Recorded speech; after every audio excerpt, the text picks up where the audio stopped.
Americans are capable of achieving extraordinary things when they have the freedom and opportunity to do so. This is American Potential. And here's your host, Jeff Crank.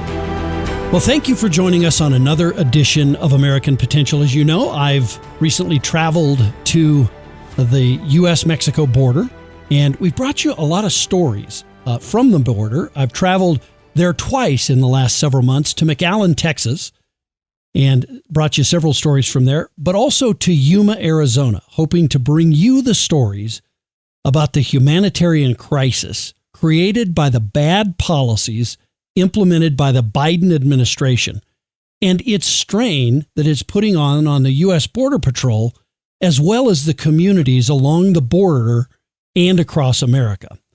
But what is it like to be the mayor of one of these cities, and what challenges do they face? Today's guest is the mayor of Yuma, Arizona, and he spoke to the group that I was a part of that visited Yuma, so we could see firsthand what it was like on the ground. The mayor has seen how bad border policies not only affect his community, but he's also seen the impacts of the cartels and their human trafficking. Because of the human and financial impacts, the mayor has sent a letter to President Biden asking for him to declare a national emergency. I want to welcome Yuma Mayor Doug Nicholls to the show. Mr. Mayor, thanks for being with us. No problem. Thanks for having me on, and it's good to see you again. Yes, great seeing you again, and thank you. By the way, Stephen Shattuck told me that you are challenging last year's barbecue winner of the Barbecue and Brew Festival to a steak cook-off. Now, I need to know a little bit more about that because those both sound like amazing. Barbecue and steak cook-off sound amazing. So tell me about that. Well, we do a barbecue and brews festival on Main Street here, and I always challenge the previous year's winner from the barbecue section to a cook-off, and it's on a little tiny Weber grill with charcoal. It's nothing fancy, meant to be kind of your entry-level backyard kind of thing, and sure. I'm 0-3, so I don't have a very good record, but it's always a good time, and I love steak, so to have a nice ribeye cooked just the way I like it, I don't care if I win because I get to eat the steak after. Hey, you win either way, right? Exactly. So come on down. We'll make sure you get the information, and maybe we can work you in as a judge or something. That sounds great. Listen, I'll tell you what, I was really impressed with Yuma. I had never been to Yuma, been to Arizona many times, but I had never been to Yuma before. And I was really impressed. It's a beautiful area, beautiful valley that you live in. Really a great place. And I think for people who haven't visited Yuma, they should go do that. I'll give you the little Convention and Visitors Bureau speech there. But it really is a neat place. Yeah, I appreciate that. And that's what's one of the very frustrating things beyond the obvious immigration laws being broken and all the other stuff, but that this one issue has sought to try to define our community, and we're so much more than that. And there's so many great things happening, and the people here are amazing. And there's tons of reasons why this isn't telling the right story for our community, but it's such an important story about immigration and what's happening at the border that we need to talk about it. So it's this yin and yang, the positive, the negative. How do we have that balance so that our perception is more realistic for what you saw, but still addresses this very, very serious issue? Yeah. Now, how long have you been mayor, and why did you run for mayor? I took office in 2014, so it's been a little while. It's a little over 9 years now. And I ran because I saw local government struggling a bit on leadership, on really professionalism. My background, I'm a civil engineer, and professionalism in engineering is paramount. That's what you're always looking to provide. And so I was asked by a couple community members to run, and I kind of discounted it at first because I didn't really I don't have politics in my blood kind of thing. So I ended up talking to my wife, and we talked it over, and she's, for my business sake, as well as the greater community, to have a community that's thriving and that's organized and that's professional helps everybody. And so that's kind of how I got in. I expected to do 1 4-year term, and here I am on the 3rd term. But it really it is a great community, and it's an honor to be at this helm for this long and have that kind of commitment from people, and just really just give back in a way that I never thought I could. Yeah. So at the time when you first ran, and first time you were elected, how big of an issue was immigration and border security then? Well, it was an issue because, post 9/11 and all those things were still top of mind. We were still fighting a lot of wars overseas, and the domestic home front, the domestic front was always something we were looking to protect. But as far as large numbers coming through the border, we hadn't seen that in probably 6-7 years prior to that. We had a big rush in the early 2006, 2007 era. And that's when they built the first wall along the border, and the numbers came in line, and they had Operation Streamline. And so those things were already kind of in place and were being very effective. My father wasn't an agent, but he was in Border Patrol, DHS, and retired out of that about 10 years ago. So my whole life has always been a little bit focused on our community from the border side, just because of that familiarity. Yeah. Well, and I'll tell you, what I was really struck with when I traveled both to McAllen and to Yuma is this is a crisis of government making, the federal government. It's not yours. You have to deal with it. Local 501c3 nonprofits have to deal with the impacts, and they're on the ground solving problems. But the crisis itself, and it truly is a crisis, and it's a humanitarian crisis as well as a national security crisis. I think there's lots of things, components to it, is really caused by the terrible decisions of policymakers at the federal level. And this administration has done that on steroids. I mean, I think they've really made some very bad decisions that are causing a very sad humanitarian crisis on the border and in your community. That's true. I mean, the laws of immigration have been on the books for 30 years, right? So it's the policy of each administration that sets how those laws get applied. And so we've seen it different over the years. And, we have these spikes. Under President Trump, we had a couple spikes. And in 2000, I believe it was, must have been 19, we had a very large spike. But within 3 months, the policies were put in place that enacted the laws in such a way that were effective. And that's what we saw, because by the end of his administration, the numbers were about 8,000 people crossing a year. Those are very, very low numbers, even to our normal numbers, if you want to define whatever normal is. Right. But when the next administration came in, I get they want to do their own thing and they want to have their policies reflect whatever they want to reflect, but there was essentially no policy. And then that created chaos, really, for our agents. They're not sure where they're at. They did not sign up to be immigration officers. They signed up to protect the border, to protect the homeland. So to have to deal every day, all day, with waves of people coming through, it just really challenges them and what their mission is. And that's why you're seeing a lot of problems within our Border Patrol structure, just from a morale perspective. So those policies are deliberate, because that's what a policy is a deliberate decision based upon what the laws are. And so to remove policy and not put anything effective in place, or to at least attempt to, we're at 2.5 years into this, there really hasn't been any proactive policies put in place that would dramatically change the flow. I see this in a lot of ways as maybe a false choice. One of the examples I guess I'd compare it to is, energy development. Sometimes people say you can either have energy development or you can have a clean environment, and that's not the case. Those aren't mutually exclusive. You can do both, right? We can develop our energy resources in an environmentally responsible way, and we can actually have both.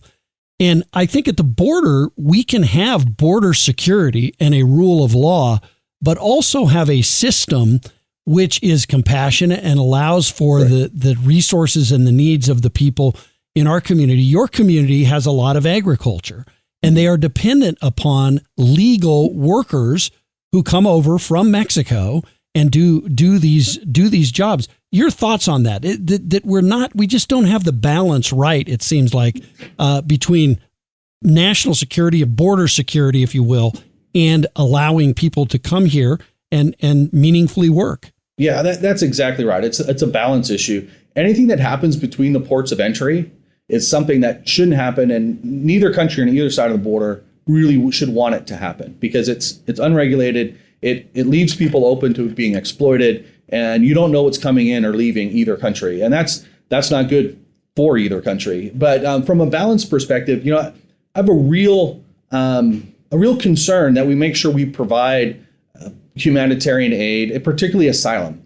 But the problem is when you have hundreds of thousands of people coming over, essentially claiming the same thing, it waters down the ability to provide effective asylum. And so to try to balance that, what I believe should really happen is we should be way in advance of this. We should not be waiting till they come to the border. We should be in other countries. And if they need asylum, then we can work with other countries. That asylum process that we could help with doesn't all have to happen in our country. And that would alleviate that push. But the problem with that push is the humanitarian atrocities that happen during that path to the border are so egregious that if that was happening in any other country in the world, we would be the first country to stand up and say, that can't happen. You need to stop it. You need to do whatever you can to stop it. Yet, when it comes to people coming to our country, that is completely ignored. The rapes, the exploitation, the murder, the abuse, the trafficking is really the single word that defines all of that. And we've turned a blind eye to it, and it's allowed because it fits some sort of weird narrative. Yeah. Well, and not only I think is it just allowed, the big driver in this is the U.S. government's policy right here. Is what people are coming because they think they're going to be able to game the system, and that we've got this broken system. If we fix that system, people wouldn't be making that treacherous trip and risking their lives, their children's lives for this, right? I mean, isn't it really just our government, our federal government, and bad policy on their part? It is, because we had a project Streamline, which was in the early 2000s. What that did is it prosecuted everybody coming across. So if you're in another country thinking about making the trip, and your neighbor went, and 3 weeks later he's back, he spent $10,000 and he got returned right back where he started from, you're less likely to want to take that trip, right? Right. So it's not about being punitive to the guy who's just trying to come here to work. It's about setting the law down that this is not the way you do it. And so when you have that law in practice, and Project Streamline is something the agents here know. They've worked with it. Most of them, have been around that long, and the leadership definitely knows. And so to turn and say that, well, that's not an effective policy, that was still even in place, I believe, under President Obama's administration. So it really isn't a Republican Democrat thing, a conservative liberal thing. It was just an effective policy that worked. We need to go back to something more like that. One of the biggest shames that I see in this whole issue is you've got the federal government making decisions that are impacting local governments, and you're the ones that have to deal with the consequences. What are the biggest impacts of this crisis on your community? Well, just to that exact point, I talk as regularly as I can with the White House and with DHS leadership in Washington, D.C. And about, 6-8 months ago, it kind of opened up my vision to understand what their perspective is. Their perspective is that once they release the migrants to the communities, that is no longer a federal issue. That is a community issue, and the communities need to solve it. And with that perspective, we'll never have the federal government try to come and take care of the situation, because they're here to help us take care of it. Well, no, we're not controlling the flow. We're not accepting this as something that we want to do day to day. So it's your federal government, it's your responsibility. And that perception difference means every conversation we have, we start apart. We don't ever start together. Mm-hmm. But the impacts really come down to, right now it's been our nonprofits have been heavily impacted. We have one nonprofit that handles just about everyone being released from the Border Patrol station. And when they're released, they help provide transportation to other communities or to transportation hubs like airports in larger cities. That's great. And we're very thankful for the work that they do at the Regional Center for Border Health. but that's not their primary mission. So they have pivoted to make that happen. But there's ancillary impacts. Our hospital has to treat everybody, rightfully so, from a humanitarian standpoint. Federal government's not there always to back them up and pay for those expenses. So who's paying for those expenses? Me and the constituents in this area when we go get service. We have, unfortunately, we have young girls that come across claiming sexual abuse. We take them to our shelter here, not a shelter, an release place where they help collect evidence and put together a case. But there's no way to prosecute those cases because they happen in other countries. So all we do is witness the devastation that process leaves behind on the innocent. So there's those kind of things. From a city perspective, we've taken a very strong stand, and we just don't have the funding to commit to this. So we do things to help coordinate. We help bring people together. When we had some releases, just what was that in May? We did have some releases to the street. So we're able to use a city facility for a nonprofit to come and bring people to their shelter in Phoenix. So we were able to be that conduit instead of just letting people happen in the street. But we don't have large dollars committed to this. And you might be surprised to know, but our community doesn't have a nonprofit that's really set up to help people through that system. That was their mission. It has to be these nonprofits that pivot to make sure that the humanitarian issues are taken care of and they don't snowball into larger and larger issues. Yeah, there's really two failures on the part of the federal government that I see here. One is the policy itself, this magnet, this telling folks in other countries, if you come, you'll get through. We're not going to enforce current immigration law. It's just a broken system, and that system needs to be changed, and Congress ought to change it. Yeah. But so that's one failure, I think, on the part of the Biden administration. But the other one is this just sort of washing their hands of it and saying, well, it's not really our problem. They're here. You've got to deal with it. And letting local governments and states, in a lot of cases, have to deal with this. And it's a gigantic burden, both fiscally, I'm sure, on the city of Yuma and other communities along the border. But I don't think people realize folks get on buses from Yuma and they go to Denver or Minneapolis or Chicago or wherever. This is an issue that is affecting people all across America. It definitely is. And when the mayors of New York and Washington, D.C., when they started speaking up, it was actually a bit of a relief, to be honest. Yeah, it was like, finally, we have somebody, outside the border that shows the impact. Now, I will maybe take issue with the level of impact when you have a city of multi-million people versus a city of 100,000 people. Right. The disparity's glaring. But, hey, let's have the conversation because it needs to be able to be talked about nationwide. The other part, this porous border, is it opens the door for fentanyl and all those other drugs to come into this country. I just heard this statistic the other day that over 50% of the fentanyl that comes in the United States comes through the Arizona border. Wow. Why is that? It's because it's open, it's porous, and the federal government is busy taking care of migrants instead of patrolling the border. Now, the numbers have dropped from the number of people crossing. We're not at a normal situation. We're still about 10 times more than the normal, but we're not 100 times more than the normal. So, we're making headway there. So some of that drug interdiction is happening now on a more proactive way. But we know that fentanyl crisis has no borders. That goes all the way across the country in every state. And it starts with making sure you have a strong border. Yeah. So Americans for Prosperity Foundation brought a group of folks down, and I was part of that trip as well to see the impacts. They traveled to Yuma, met with other community leaders, your county sheriff, and several others, and to see those impacts. But how important is it for people to come see that firsthand? I think if you don't live on the border, you don't know what's going on the border. To me, I think it's tremendously important. I'm sure you feel that same way. It is tremendously important. It's one of those things that you have to see for yourself, right? There's a lot of things that we can learn about in books and on the internet, but until you go see it, you don't really begin to understand it. Sometimes, I like to think of this as all the great things. So you go to see the Eiffel Tower or the Statue of Liberty. it's not the same thing when you see it in a picture, right? Or Right. read a statistic. You go see it for a reason.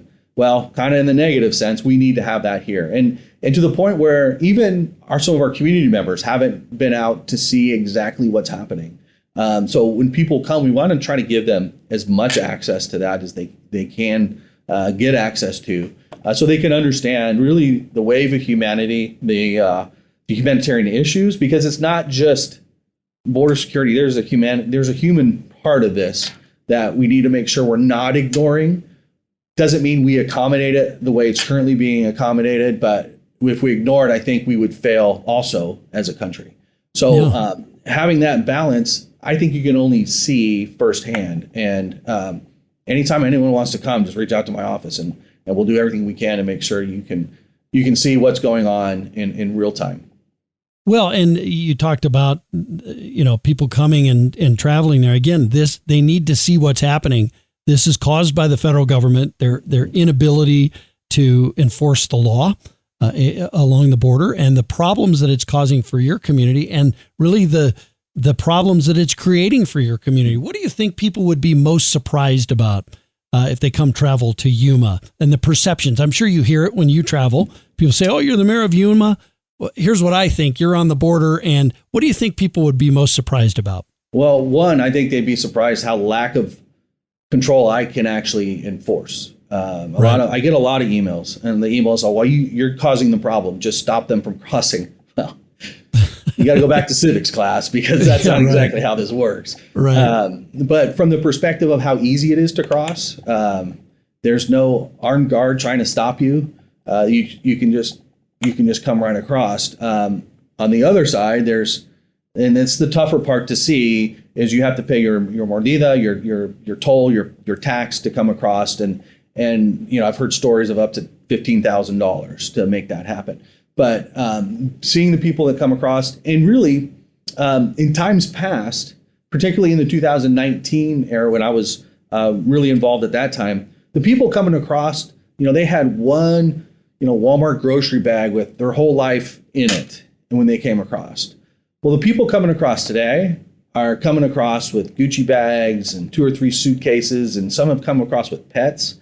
I mean, these are not people that are truly at the bottom of their societies trying and scrapping to get better lives. These are more of a middle class, maybe lower middle class, trying to make this trip. And I think that would surprise a lot of people, because I think that takes the humanitarian aspect and puts it in a different light. Not everybody coming across is being abused and fearful of their life, no matter what they actually say when they get here, because there's a magic phrase you say when you get in front of Border Patrol that opens up doors. And so knowing that kind of it's that mix, and it's not the true, on the Statue of Liberty, give me your poor and your huddled masses. That's not exactly what's happening right now. And I think that helps people understand why we need to be more proactive on enforcing our laws, because people are taking advantage of us. Yeah, one of the things I was really struck by is the cartels. I mean, the cartels are in business. It's big business for them. And it's not just on the other side of the border. It sounds like that's spilling over. And our federal government is allowing that to happen. But these cartels literally are making, hundreds of millions, if not billions of dollars, probably on this traffic and this trade, human trafficking, fentanyl, drugs, all of that. And they're reaping huge financial benefit from that. Well, just to give you an example, the traffic through the Yuma sector, the Yuma Border Patrol sector alone, has been estimated at about $12 million a week. Wow. So it's easily into the billions of dollars a year. And that's part of the understanding people need to come to realization to, is that this is big business. Cartels are not just a bunch of guys with guns that are just, unorganized and running roughshod all over Mexico. These are well-organized organizations with pricing, with collections, with enforcement, with connections, and to know that you can't just put you can't just stop the wheels on something moving that large without really having some resistance. And that's part of what the discussion needs to be is, what influence are they having? Why hasn't this stopped? And where can we interdict or engage in that process to get those wheels to stop, because it won't stop on its own. This is a business that pays for generations and generations of cartels to continue to operate, and they just get stronger. The more money they have, the stronger they get. That's very concerning. Yeah, it's very concerning. And again, something that the federal government needs to step in and do this. I don't think the American people understand fully that what we're allowing is for this stuff to exist on our soil. And again, I don't know why a federal government would allow that and not bring in all the resources that they need. You sent a letter to President Biden about what's happening in Yuma. What did the letter say? Why was it important to send that to the president? Well, basically the letter was, hey, enough is enough. We need you to declare a national state of emergency, because that opens up resources that we currently don't have access to, and really puts this situation in the right perspective and the right light for the country, for the national discussion. And my thoughts are, what we really needed with the numbers that we were anticipating at the time, we needed boots on the ground response. We needed, whether that was the engagement of National Guard or Red Cross or even FEMA, setting up tents, taking care of the humanitarian issues, providing the transportation, not relying again upon the local governments and the local nonprofits, but doing it as you would, say, a hurricane, right? Hurricane comes, they don't wait. They know there's a hurricane coming. They start to prepare, and they get there as soon as they can get there. And they're boots on the ground, and they're taking care of the humanitarian needs. Well, if Border Patrol is not going to be able, or not given the tools to turn those people around, and they're going to have to release them into the streets, then they should be releasing them as you would deal with any other emergency, in a organized, government-funded, sponsored, and operated process, not just this random chaos that their policy seems to indicate. Right. Well, Mr. Mayor, thank you. First of all, thanks for hosting us. Thanks for the great work you're doing as mayor down in Yuma, and kind of bringing this to light. We appreciate all the hard work that you're doing. Well, I appreciate that, but I'm just the guy that gets on camera. There's plenty of other people doing the actual hard work, and we look forward to seeing where we can go. The numbers are down, which is great, but the situation's not over. So we're still trying to get prepared for any future upticks, but then also pushing for those policy changes and ultimately congressional changes. All right. Well, listen, thanks, Mr. Mayor. We appreciate your time. Anytime. Thank you. All right. Well, listen, if you'd like to read a story from an Arizona resident who attended the Yuma trip, you can go to Americans for Prosperity Foundation Facebook page, and you can see it there. And we'd love to hear from you. Send me an email, jeff@americanpotential.com. Thanks for joining us for another edition of American Potential. Thank you for listening to American Potential. You may listen to more stories from Americans working every day to expand freedom and opportunity in their communities by visiting AmericanPotential.com.